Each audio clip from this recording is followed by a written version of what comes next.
Wi-Fi zóny sa na Slovensku rozrastajú. Priamo v centre Bratislavy je ich približne 5 a dnes bola oficiálne spustená ďalšia. Takúto výhodu môžu iné mestá Bratislavčanom len ticho závidieť. Vidieť tento park takmer bez jediného človeka na lavičkách bude už čoskoro minulosťou. Dôvod je jednoduchý. Bezdrôtové pripojenie na internet, inak nazvané aj Wi-Fi. Cieľom je, aby bolo pokryté územie od Starého mosta až po PKO.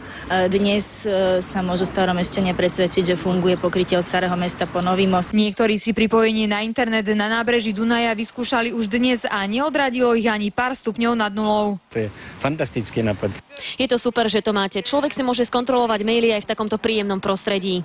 Super výhoda aj pre turistov, aj pre Slovákov, že majú takto prístup na internet. Kým v niektorých mestách je hneď niekoľko takýchto Wi-Fi zón, v iných môžu obyvatelia o bezdrôtovom a hlavne bezplatnom pripojení na internet zatiaľ len snívať. Podľa odborníkov to ale nepotrvá dlho. Myslím, že do 5 rokov bude kompletne pokryté Slovensko takouto nejakou bezdrôtovou sieťou. Väčšinou na to reagujú tie samosprávy pozitívne. Ja si myslím, že práve že najbližšie roky budú ako v znamení toho. Asi v 30 slovenských mestách už Wi-Fi na námestiach funguje. Nie vždy je to však bez komplikácií. Napríklad vtedy, keď ste za nejakou kovou prekážkou, alebo napríklad, keď je mikrovlnka pustená v okolí. Druhá otázka je potom bezpečnosť. To znamená, že pri takomto pripojení na internet musíte dať naozaj pozor, aby sa do vášho počítača nedostal nikto nepovolaný. Katarína Gazdíková, televízia Markíza.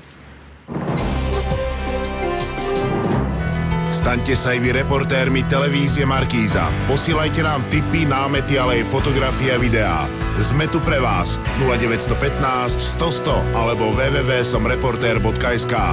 Staňte sa aj vy reportérmi najsledovanejších televíznych novín.